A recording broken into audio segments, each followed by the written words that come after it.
허환구의 라디오 오늘. 여러분 안녕하십니까, 허환구입니다. 일본 후쿠시마 원전 오염수 방류가 국민 건강에 미치는 영향을 분석하기 위해 전 국민을 대상으로 장기간 추적 조사가 필요하다. 질병관리청이 지난해 이런 연구 용역 결과를 얻고도 관련 보고서를 비공개해 논란이 일고 있습니다. 이런 가운데 원전 사고 이후 수산물 수입 금지 조치가 내려진 일본 후쿠시마 일대의 화로 차량들이 지난해 200회 가까이 부산항에 입항해서 약 17,000톤의 해류를 부두에 방류한 것으로 나타났습니다. 그런데도 정부는 실효성 있는 방사능 검사도 하지 않고 방사선 검출 시 대응 매뉴얼조차 없었다고 하는데요. 이러니 일본의 원전 오염수 방류 이후 오염수가 화로차를 통해 국내로 유입됐을 수 있다는 우려마저 나오고 있습니다.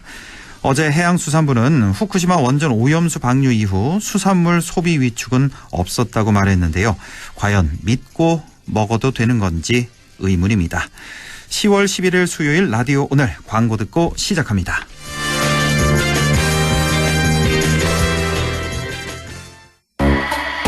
마침내 일렉트릭 토레스의 탄생. SUV와 EV, 그 경계를 넘나드는 새로움. 당신이 기대했던 SUV, 그대로의 EV. 토레스 EVX. 지금 KG 모빌리티 전시장에서. 이희경입니다. 그거 아세요? 이사는 평수를 바꾸지만 연금 이전은 평생을 바꾼다는 말. 그래서 저는 하나 연금 닥터. 빈틈없는 밀착 관리에 찾아오는 연금 전문가 상담까지. 당신의 퇴직연금 하나은행 연금 닥터로 이전해야겠죠? 원금 손실에 유의하시고 자세한 내용은 하나은행 홈페이지 참조. 우리 회사 특별 안전보건교육 어디서 들어야 할까? 모두가 이기는 올윈 에듀. 산업안전보건교육 우수기관 올인에듀. 기업 맞춤형 직무교육 제작과 법정 의무교육까지 올인에듀. 모두가 이기는 올윈 에듀. 너도 나도 역세권이라지만 사실 역세권은 반경 500m 뿐이라는 사실. 의정부 센트럴시티 아이파크처럼 말이죠. 의정부역을 더 가까이 누리는 입지와 혁신적 설계로 새로운 중심이 되다. 의정부 센트럴시티 아이파크 1551-1220 HDC 현대산업개발. 자, 문제 나갑니다. 올겨울 모두가 가장 내리기 원하는 비는? 겨울비, 사랑비, 가스비. 올겨울 대성 S라인 콘덴싱으로 대한민국 곳곳에 내려질 가스비를 경험해보세요. 대성이 내일을 위합니다. 대성 보일러. 네, 라디오 오늘 수요일 순서 시작합니다. 일부 이슈 오늘에서는 금요일부터 상주에서 제1회 세계 모자 페스티벌이 열립니다. 잠시 후 상주시 축제추진위원회 윤재웅 위원장을 연결해서 자세한 얘기 들어보겠습니다. 2부에서는 각종 설문조사 결과를 갖고 우리 사회 분석해보는 시간이죠. 배종찬의 리서치 오늘 함께하겠습니다. 이어서 안동 MBC 라디오 드라마 만인의 꿈이 방송됩니다. 라디오 오늘 유튜브로도 다시 들으실 수 있습니다. 많은 애청 바랍니다. 네, 이슈 오늘 시작합니다. 오는 금요일부터 상주에서 아주 이색적인 축제가 열립니다. 제1회 세계 모자 페스티벌인데요. 모자를 주제로 한 축제는 처음인 것 같습니다. 자, 상주 축제추진위원회 윤재웅 위원장 연결해서 자세한 얘기 들어보겠습니다. 윤재웅 위원장님 안녕하십니까? 네, 안녕하십니까. 꿈과 환상의 축제 상주 세계 모자 축제를 준비하고 있는 추진위원장 윤재웅입니다. 네, 반갑습니다. 자, 모자 축제 저 처음 들어보거든요. 네. 이게 혹시 세계적으로도 좀 있습니까? 이런 축제가 모자 축제라는 게? 작은 소규모의 모자 축제들은 있었는데 이렇게 대규모로 모자 축제를 열기는 우리 상주가 처음으로 그렇게 알고 있습니다. 세계 최초네요. 그러니까. 네. 예. 자, 먼저 이렇게 상주 세계 모자 페스티벌을 열게 된 배경부터 좀 설명해 주시죠. 네, 상주는 예로부터 명주의 고장으로 잘 알려져 있습니다. 네. 이런 문화들은 자연스럽게 복식 문화의 발전과 연계해서 발전이 되었고요. 우리 상주시는 이런 배경으로 한국한복진흥원이 상주시 함창 명주 테마공원 안에 개원을 하기도 했습니다. 예. 옛부터 의관정제라고 하지 않습니까? 예, 예. 네네. 우리 민족은 예로부터 의복은 물론이고 모자를 잘 갖춰 씀으로써 그 예를 다했다고 생각을 해왔는데요. 개화기에 외국인들이 우리나라에 들어와서 우리의 생활상을 보고 한국을 모자의 나라라고 불렸다고 하는 것도 이런 우리 상하이 역사와 큰 연관이 있다고 생각을 합니다. 혹시 우리나라가 세계 모자 대국이라는 사실 알고 계십니까? 세계 모자 대국이라고 우리나라가? 아니요, 네네. 아니요. 거기까지는 몰랐는데요. 그러셨군요. 우리나라는 세계 모자 생산량의 약 60%를 생산하는 모자 생산 대국입니다. 그렇습니까? 네, 모르고 계신 분들이 많으신데요. PGA나 또한 메이저리거의 유명 선수들이 애용하고 있는 모자 대부분이 바로 우리나라에서 생산되는 제품들입니다. 네, 우리나라가 이렇게 고품질의 모자를 많이 생산하게 된 것도 앞에서 말씀드린 이런 모자의 역사와 깊은 관계가 있지 않을까 이런 생각이 들고요. 이런 모자의 역사성과 산업성은 물론이고 우리 상주시는 모자의 또 다른 특징인 모자의 축제성에 주목하게 되었습니다. 어린 시절 모자 하면 생각나는 게 어떤 게 있을까요? 글쎄요, 어린 시절의 모자요. 네네. 뭐 어디 저 소풍 갈 때 꼭 쓰고 다니지 않았나요? 그렇죠. 네. 어린 시절 모자를 쓰고 어머니의 손을 잡고 설레이는 마음으로 따라 나가던 그런 소풍의 추억들, 또 파티, 카니발 등 모자가 만들어주는 행복한 추억들을 축제의 소재로 부족함이 없다. 이렇게 저희가 의견을 모아서 모자 축제를 준비하게 되었습니다. 그렇군요. 하긴 뭐 예전 이렇게 생각해 보면 꼭 특별한 날에는 모자를 좀 썼던 그런 기억도 좀 있고, 우리나라가 모자 생산을 이렇게 많이 하고 있군요. 그러니까 전 세계 모자 생산량의 60%나 되는 그 어마어마한 양을 우리나라에서 생산하고 있다라는 거. 모자 생산 대국입니다. 그러니 뭐 모자 축제 할만하네요. 말씀 들어보니까. 네, 그렇습니다. 이렇게 좋은 아이템을 왜 아직도 아무도 시도를 안 해주셨는지 정말 고맙고 감사할 따름입니다. 그렇군요. 예, 자, 상주 세계 모자 페스티벌 어떻게 펼쳐질까 궁금한데요. 우선 행사 개요부터 좀 설명해 주시죠. 네, 이제 이틀 앞으로 다가왔는데요. 2023 상주 모자 페스티벌은 10월 13일부터 금요일부터 일요일까지 15일까지 3일간 태평성대 경상감영공원에서 아주 성대하게 펼쳐질 그런 예정입니다. 예, 자, 이번 주 금요일부터 일요일까지 3일간 열립니다. 자, 이번 축제 주제가요. 상주 모자와의 백년 가약이던데요. 이 백년 가약하면 뭐 결혼할 때 뭐 많이 들어보는 그런 건데 이제 모자와 이제 백년 가약을 맺겠다 상주가 이게 뭐 어떤 의미일까요? 백년 가약이라고 하면은 흔히들 이제 결혼식을 생각을 하시게 되는데요. 결혼식을 상징하기도 하지만은 100년 동안 새로운 출발을 하면서 100년 동안 변하지 않는 약속을 한다는 것입니다. 네, 결혼식도 마찬가지고 어떤 것인지 변하지 않는 100년 동안의 약속. 이는 모자 축제로 새로운 인연을 맺고 이것을 바탕으로 우리 상주시가 새로운 문화를 꽃피우고 행복 상주의 열매를 맺겠다는 상징적인 의미로 모자와의 100년의 약속을 주제로 정하게 되었습니다. 그렇군요. 자, 모자 축제 과연 그 행사를 어떻게 진행할까? 어떤 프로그램들이 있을까? 좀 감이 좀 안 와서요. 자, 어떤 내용으로 꾸며져 있습니까? 네, 세계적인 그 훌륭한 축제들의 예를 볼 때 축제는 그 지역민들이 놀이 문화를 발전시키고 또 이 놀이 문화들이 점점 커짐으로써 세계적인 축제로 성장하는 경우들이 많습니다. 예를 든다면은 뭐 태국의 송크란 축제나 스페인의 토마토 축제, 또 우리나라의 화천 산천어 축제들이 그렇듯이 지역민들이 열정적으로 놀이 문화를 즐길 때 주위 도시에서 참여하게 되고 또 나가서 외국인들이 함께 참여하고 즐기게 되면서 세계적인 축제가 되지 않습니까? 네, 우리 상주시도 이런 축제를 위해서 모자 돌리기 게임인 모돌이 게임이라는 새로운 놀이 문화를 개발하고 이번 축제를 통해서 선보이게 됩니다. 이번 기회를 계기로 해서 내년부터는 상주 시민뿐 아니라 전 세계적인 그런 축제 프로그램으로 육성해 나갈 그런 계획입니다. 예, 모돌이 게임이라고요? 네, 모자 돌리기 게임. 뭐 어떻게 설명이 좀 될까요? 뭐 어떻게 하는 겁니까? 네네. 뭐 모자를 가지고 이렇게 공연을 하는 모습들 중에 보면은 모자를 옆 사람이 이렇게 옮겨 쓰는 모습들을 볼 수가 있습니다. 네, 그래서 저희가 올해는 25명의 마을 주민들이 모여서 동시에 모자를 옆으로 옮겨 쓰는 거죠.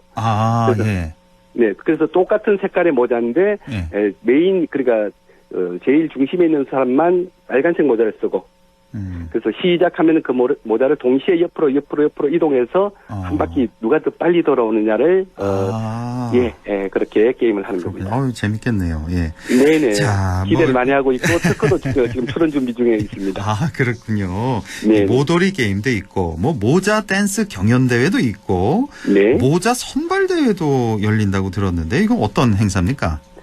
네, 모자는 기능성과 장식성 그리고 상징성을 모두 갖춘 어떤 훌륭한 그 패션 소품인데요. 예. 이런 모자의 특성과 축제성을 가미한 프로그램으로 모자 댄스 경연 대회를 준비를 했습니다. 모자를 댄스의 소재로 한 경연 대회가 되겠고요. 예. 또 그리고 모자 축제인 만큼 많은 분들이 모자를 쓰고 축제장을 찾으실 걸로 예상을 하고. 예쁜 모자 또는 특별한 모자 그리고 큰 모자 이런 모자들의 부문별 저희가 선발을 해서 아주 다양한 분야의 모자들을 추첨을 해가지고 전자투표 방식으로 올해의 모자를 선정해서 시상을 할 계획입니다. 상금이 300만 원입니다. 1등이. 그렇게 높습니까? 그러니까 네, 집안에 있는 특별한 모자 꼭 쓰고 가보셔야 되겠네요. 특별한 모자도 좋고 아니면은 직접 만든 장식을 직접 한 그런 모자들이 훨씬 더 점수를 받기가 좋겠죠. 아주 큰 모자라든지 눈에 확 들어오는 그런 모자. 그렇습니다. 그걸 꼭 곱게 쓰고. 예쁘게 장식을 한다든지 재활용 용품을 이용을 한다든지. 특별히 또 만들어 가도 되겠군요. 지금부터 준비해서. 만들어 오시는 게 훨씬 더 유리하지 않을까 이렇게 생각을 하고 있습니다. 예. 1등 상금이 300만 원이라는 거. 예. 네. 자, 함께 참여하고 체험할 수 있는 프로그램도 있을까요? 네, 축제장이라고 하면은 볼거리, 먹일거리, 즐길거리 이 세 가지가 빠질 수가 없는데요. 네. 상주 모자 축제장에서는 모자를 직접 꾸밀 수 있는 부스와 관람객들이 원하는 도안을 모자에 직접 자수로 새겨주는 부스, 또 수공예로 모자를 직접 만들어보는 체험 등 다양한 체험 프로그램들을 준비를 하고 있고요. 예. 네, 그리고 또 모자는 훌륭한 패션의 소품인데요. 예. 의상이 먼저 갖춰지고 모자를 맞춰서 쓰지 않습니까? 예.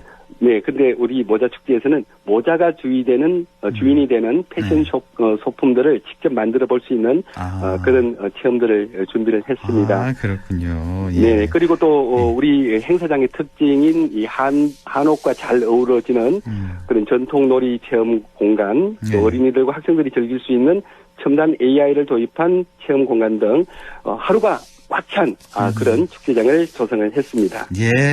자, 현장에서 직접 마음에 드는 모자를 또 구입할 수도 있죠. 판매도 많이 하시죠. 현장에서. 네, 그렇습니다. 국내 유명 모자 제조 업체와 협업으로 축제장 내에 모자의 거리를 조성을 했습니다. 예. 그래서 기성 모자와 또 수공예 모자 등 다양한 모자들이 아주 저렴한 가격에 판매가 되고 있습니다. 예, 그렇군요. 자, 모자 축제가 열리는 기간에 또 상주 한우 축제도 함께 열린다고요? 네, 그렇습니다. 축제장을 찾는 우리 관람객들에게 최고의 음식을 좀 가장 저렴한 가격으로 대접을 하고 싶어서 우리 상주시의 특산품인 상주 한우를 최대 50%까지 할인해서 판매하는 판매 코너와 한우탕 구이 코너 등을 준비를 했습니다. 또 상주의 인심을 맛볼 수 있는 상주 인심 막거리를 조성했는데요. 지역민들이 직접 토속 음식으로 상주의 인심을 맛볼 수 있는 막거리 장터가 준비되었습니다. 예. 자, 이번 주 금요일, 토요일, 일요일 이렇게 사흘간 열리는 상주 세계 모자 축제. 상주 경상 감영공원에서 열립니다. 자, 끝으로 태평성대 경상 감영공원입니다. 태평성대 경상 감영공원. 자, 끝으로 덧붙이고 싶은 말씀 있으면 전해 주시죠. 네, 꿈과 환상의 축제 2023 상주 세계 모자 축제를 정말 성심을 다해서 준비를 했습니다. 환상의 나들을 펼치고 우리 상주 시민들의 열정을 만날 수 있는 마법 같은 상주 세계 모자 축제에 여러분들의 많은 방문을 기다리고 있겠습니다. 대단히 고맙습니다. 예, 올해 처음 열리는 상주 세계 모자 축제. 모자 구경도 아주 실컷 하시고 또 구입도 하시고 마음에 드는 거 한우 축제도 이렇게 즐기고 돌아오시면 아주 꽉 찬 하루가 될 것 같습니다. 지금까지 상주 축제 추진위원회 윤재웅 위원장과 함께했습니다. 위원장님 고맙습니다. 네, 고맙습니다. 감사합니다. 예, 라디오 오늘 2부에서 뵙겠습니다.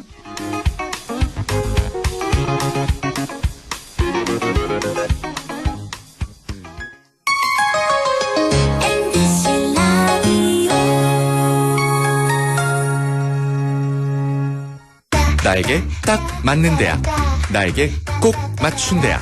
나만의 경쟁력을 원한다면 안동과학대학교로 오라.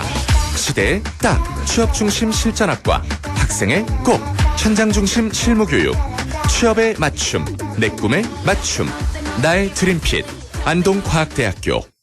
중고차 전문기업 신안동 EV 친환경 모터스. 15년 경력의 안동중고차 신대표가 운영하는 중고차 전문 매장으로 구매 후 6개월 또는 1만 킬로미터까지 70여 가지 부품 무료 교환 서비스 보증해드립니다. 안동중고차 유통단지 D동에 위치한 안동중고차의 중심 신안동 EV 친환경 모터스.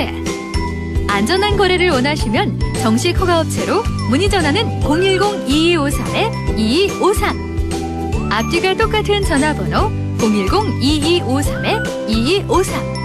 안동중고차 신대표를 찾아주세요. 마음을 열어줘.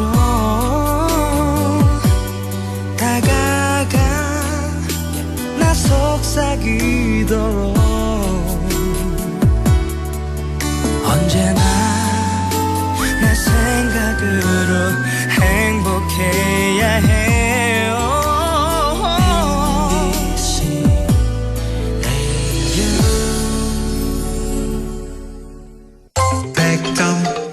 MBC 라디오.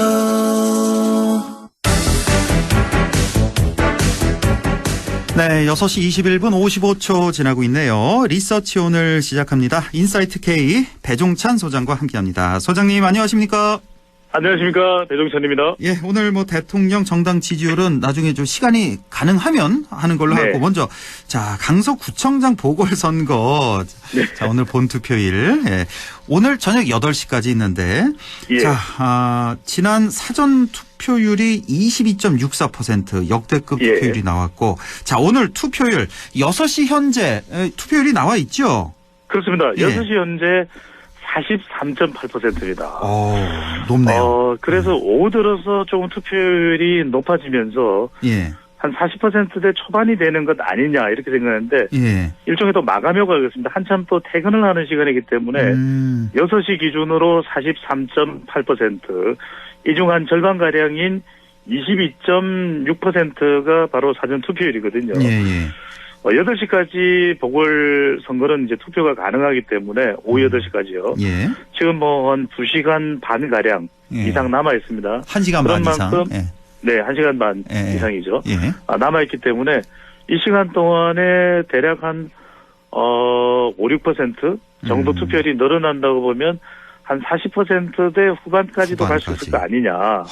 지금 현장에 여러 곳에 이제 투표소가 있기 때문에 퇴근한 또 투표자들이 사전 투표 때 못했을 경우에는 오늘은 이제 자신의 관할 지역 주민등록이 되어 있는 지역에서 투표할 수 있기 때문에 대체적으로 40%대 중반을 넘어서서 40%대 후반까지 갈 가능성이 있을 것으로 보입니다. 45% 넘는 건 뭐 확실해 보이고 와, 이게 50%까지 찍을 수 있을까? 좀 궁금하고. 그러니까 직장인들이 이제 이 시간대 많이 할 수 있으니까 투표율이 또 확 올라갈 수도 있을 것 같고 또 한편으로는 사전 투표를 많이 했잖아요. 직장인들이 많이 해서 아, 뭐 할 사람은 다 한 거 아니냐 뭐 이런 생각도 좀 들고 그렇네요. 보니까. 그렇습니다. 이제 투표라는 것이 그만큼 우리 청취자분들은 뭐 안동에 사는데 난 경북에 사는데 봉화에 사는데 문경에 사는데 왜 이렇게 서울에 강서구청장 선거가 떠들썩해 이렇게 생각하실 수가 있는데 맞아요.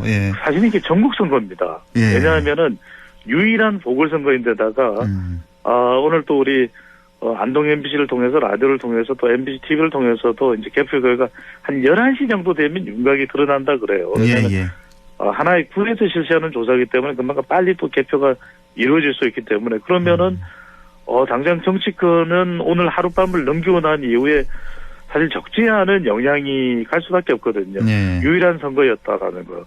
또 전국적인 관심을 끌어모은 데다가 여야 간에 국민의힘과 더불어민주당이 총력전을 벌였거든요.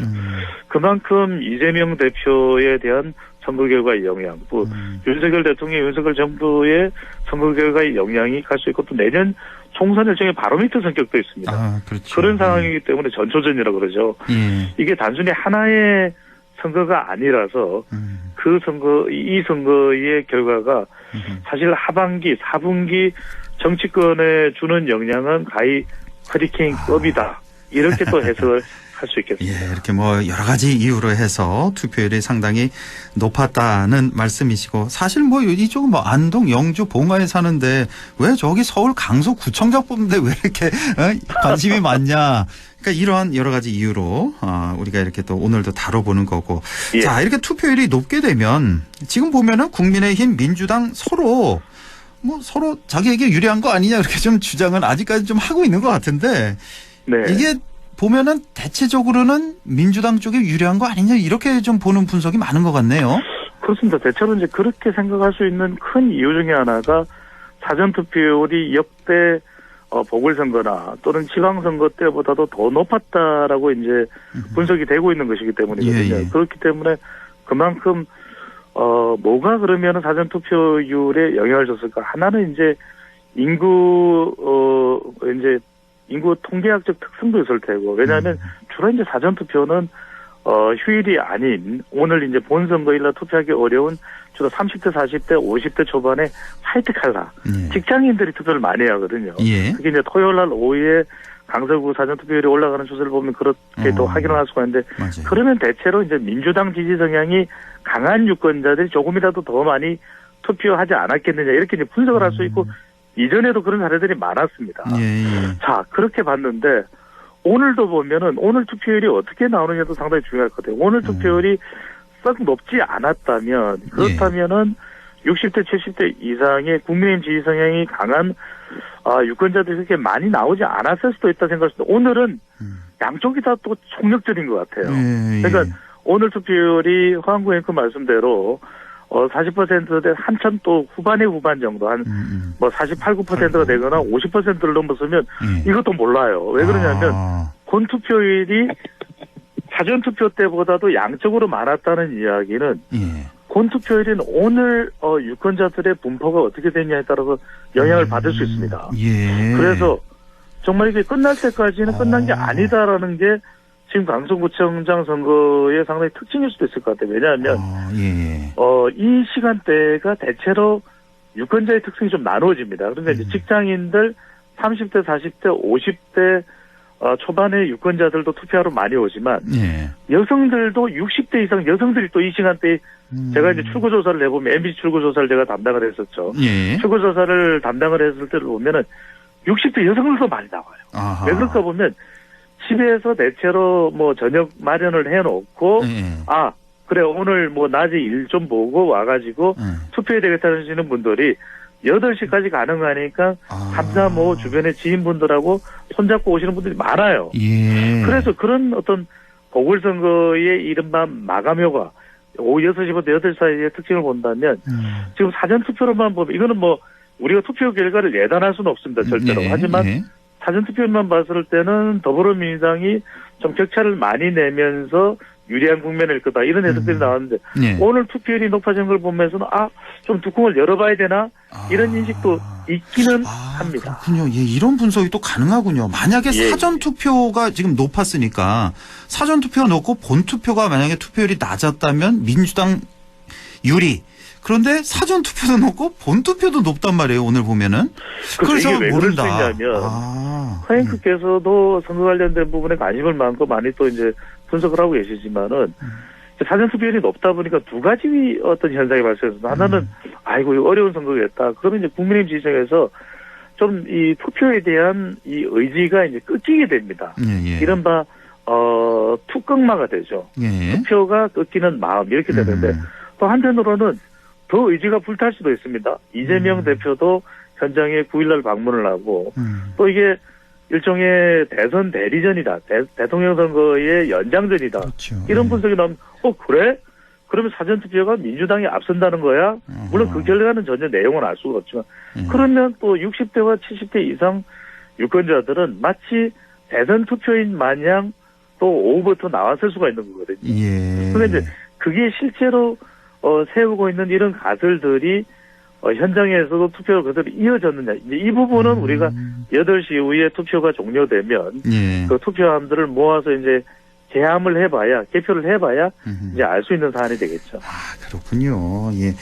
자, 이제 결과를 좀 예측을 해봐야 되는데 네. 요즘 뭐 방송에서 보면은 이제 평론가들이 몇 대 몇 이렇게 예상들을 많이 하던데 자, 저는 네. 이거 하겠습니다. 우리 배종찬 소장이 보는 오늘 전망, 예, 결과 어떻게 보십니까? 저는 뭐 어디까지나 전망입니다. 예, 좀 예. 이 라디오 방송을 또 뭐 서울 강서구에도 들을 수가 있기 때문에 제가 좀 조심스럽습니다만 예. 대체로 지금 전망을 하는 분들은 좀 민주당이 우세하지 않느냐 이쪽을 전망하는 의견들이 많고 저도 뭐 이 지역의 이 선거 환경이나 기존의 데이터죠. 지금 뭐 오늘 데이터는 알 수 없는 기존의 데이터를 본다면은 민주당이 좀 우세한 결과가 나올 것으로 조심스럽지만 예측을 해봅니다. 예, 배종찬 소장답지 않게 아주 두루뭉술하게 조심스럽게 대답을 해주시네요. 이게 왜냐하면 뭐 득표차 얘기 많이 하잖아요. 네, 양 한마디 후보. 한마디에 예. 영향받는 분들이 많아서 예. 좀 신중하다는 점을 이해를 해주시죠. 하기야 뭐, 예. 아, 더 이상은 안 여쭤보겠습니다. 그럼. 자, 그러면 결과. 자. 그런데 이제 예. 서앵커께서 말씀하신 대로 결과가 중요한 게 예.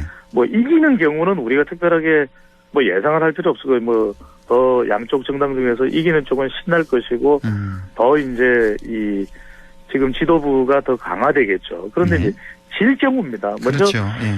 뭐 더불어민주당 경우에는 질 경우에 많은 또 예상 중에 하나는 뭐 이재명 대표가 거취 표명을 할 것이라고 보는데 저는 그렇게 보지는 않아요. 왜 그러냐면 더불어민주당으로서는 이길 것을 예상했지만 이건 가정을 하는 것이라는 거예요. 진다고 하더라도 이재명 대표는 또 단식으로 상당히 병원에서 오랜 시간을 보내고 겨우겨우 간신히 이제 유세를 지원을 한 상황이고 또 그렇다고 해서 이재명 대표를 대체할 만한 또 부심점이 누가 있는 것도 아닙니다. 그러다 보니까 워낙 더불어민주당 자체는 지금 철저하게 더 견고하게 단식 이후에 또 구속영장 기각 이후에 이재명 대표 체제로 더 견고해지는 상황이라서 타격은 있겠지만 이재명 대표 체제가 무너지거나 비명 쪽이 더 목소리를 더 공개적으로 공식적으로 더 많이 높이는 쪽으로 가기는 부분적으로는 비명의 목소리가 선거 패배한다면 조금 높아질지 몰라도